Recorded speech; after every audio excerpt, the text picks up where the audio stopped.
Hello les petits gars, j'espère que vous allez bien. Moi ça va super, je suis trop contente de vous retrouver pour cette petite vidéo. Aujourd'hui j'avais très envie de me faire un petit goûter. On est dimanche après-midi, c'est le week-end et je me suis dit quoi de mieux que de se faire une petite recette simple et rapide. J'ai découvert une recette façon pâte de chat. C'est des petits biscuits, vous savez, façon un peu spritz avec les petites vagues là et le côté enrobé chocolat et l'autre nature. Et ben là c'est exactement la même chose mais version pâte de chat. Si la recette vous chauffe, sans plus tarder, c'est parti, générique.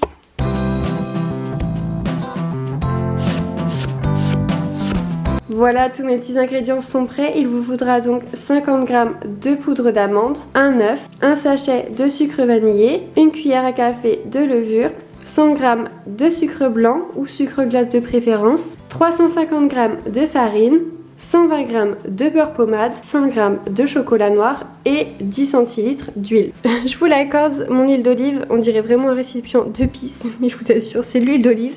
Si vous avez de l'huile neutre, c'est encore mieux, mais moi, je n'avais que ça, donc je l'ai remplacé par de l'huile d'olive. Alors, pour commencer cette recette, rien de plus simple, vous allez prendre votre beurre et le laisser descendre à température ambiante pendant 30 minutes. Donc vous le sortez du frigo et vous le laissez comme ça à l'air libre. Il va être ensuite pommade et c'est exactement ce que l'on veut pour pouvoir bien travailler. Donc moi je prends mon saladier. On va donc pour le moment conserver le beurre et les sucres. Donc sucre en poudre ou sucre glace si vous avez. Et sucre vanillé qu'on va venir mélanger ensemble. Vous voyez, le beurre quand il est pommade, on peut appuyer dessus comme ça et travailler vraiment facilement. Et c'est exactement ça qu'on recherche. Il ne faut pas qu'il soit fondu, attention.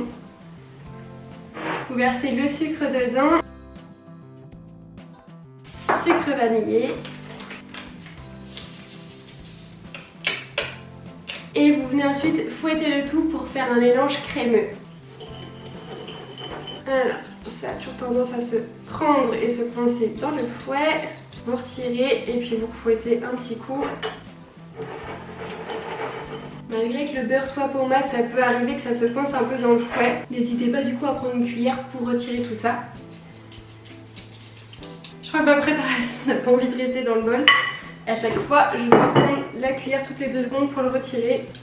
Mais je suis pas sûre qu'à la cuillère ce soit forcément mieux. Rien ne peut se passer facilement avec moi. Alors voyons à la cuillère ce que ça donne.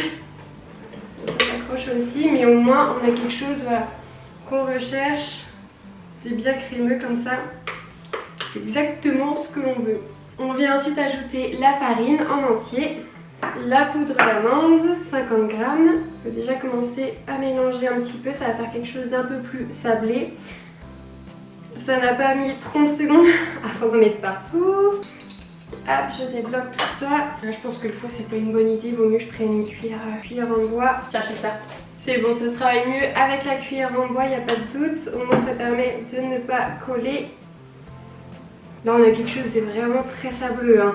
Je dirais vraiment du sable un peu là avec toute cette farine et poudre d'amande.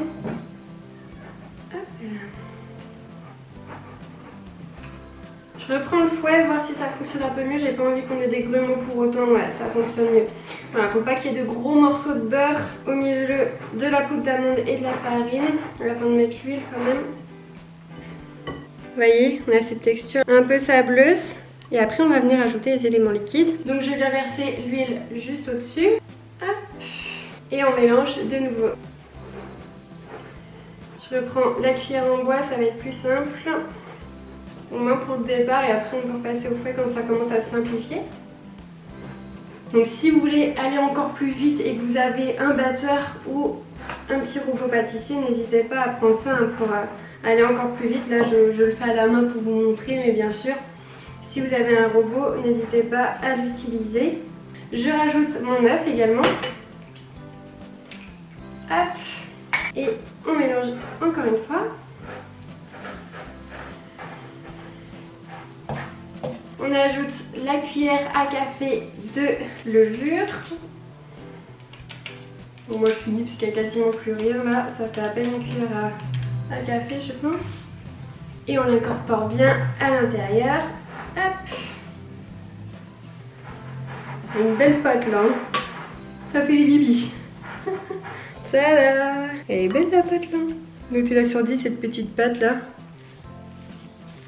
Parfait, nickel. On va venir récupérer notre pâte enfin terminée et venir former des petites boulettes de pâte qu'on va disposer du coup sur soit une plaque comme ça avec du papier cuisson, soit vous savez les plaques là où on peut mettre justement les biscuits, les cookies à cuire dessus, je sais plus trop le nom. Moi je n'en ai pas donc je fais comme ça, mais ça marche tout aussi bien, c'est pour éviter que ça colle au moment de la cuisson. Là on peut venir prendre avec les doigts, vous lavez bien les mains avant, et on va former des petites boulettes.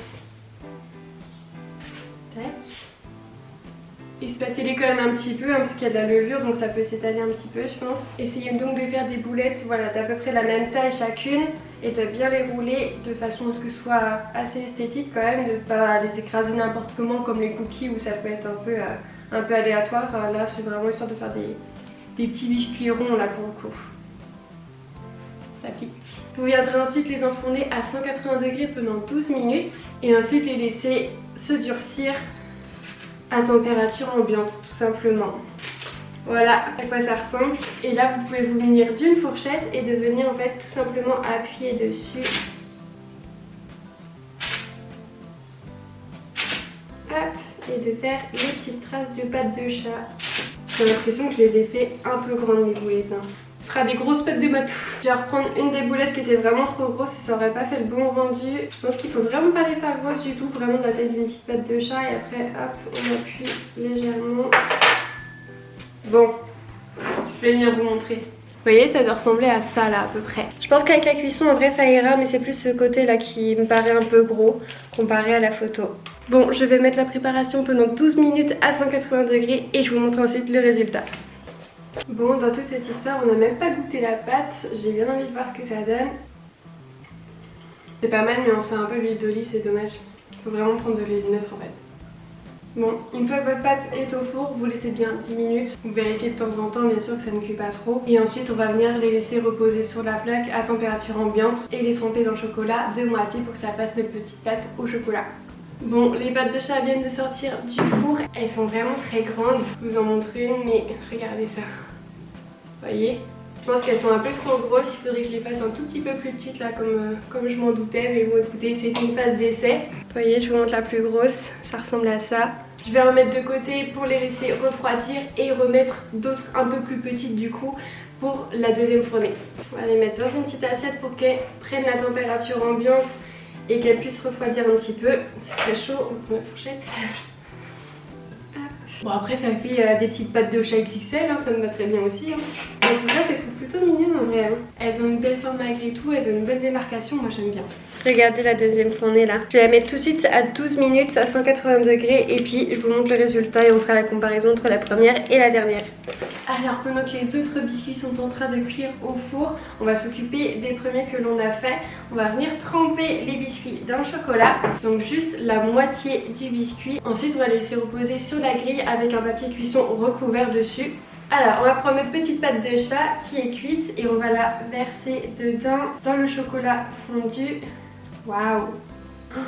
C'est tellement satisfaisant. Et voilà notre pâte de chat avec la moitié du chocolat dessus. Et on répète tout simplement l'action plusieurs fois sur toutes les pâtes. Vous allez rire, mais pour celle-ci je me suis trompée de côté. Donc en fait le principe c'est de mettre le chocolat comme ça à l'horizontale, contrairement aux lignes qui sont à la verticale tout simplement. Hop, et voilà, notre petite pâte est prête. C'est vraiment la partie trop satisfaisante là de rajouter ce chocolat, c'est hyper gourmand. Regardez-moi ça. Celle-ci c'est la plus réussie là. Regardez-moi ça. Voilà de plus près à quoi ça ressemble. Il y en a juste une en haut là qui est dans le mauvais sens. Il faut donc les laisser dans une pièce à température plutôt fraîche. Je vais les mettre soit dans le couloir, soit dans un placard pour éviter qu'il y ait trop de chaleur et que le chocolat fonde. Et voilà, les autres biscuits sont sortis du four. On va pouvoir également les napper de chocolat. Je vous les monte un peu plus près pour que vous puissiez voir à quoi ça ressemble. Voilà les petits biscuits, à quoi ils ressemblent. Vous voyez, la taille est franchement plus correcte et je trouve que ça ressemble beaucoup plus à des pâtes de chat. Voilà le résultat, j'en ai laissé certains nature, d'autres avec le nappage chocolat.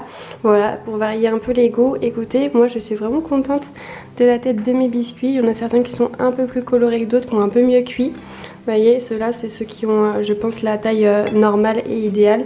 Et les autres sont un peu plus gros, mais bon écoutez, franchement, ça change aussi un peu le goût et c'est en fonction des préférences. Donc j'aime beaucoup le résultat.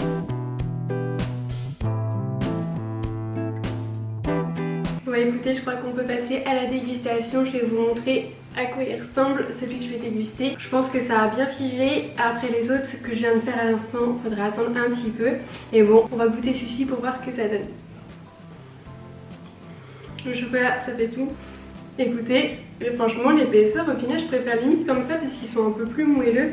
Je pense que les autres vont être un peu plus secs et c'est ça que j'aime un peu moins dans les biscuits. Mais le chocolat il fait vraiment le taf. Et bien écoutez, pour un petit goûter pour des adultes comme pour des enfants, je trouve que ça fonctionne trop bien. On a vraiment ce côté hyper moelleux qui est juste trop agréable en bouche. Ça s'effrite en plus, ça fait vraiment effet biscuit.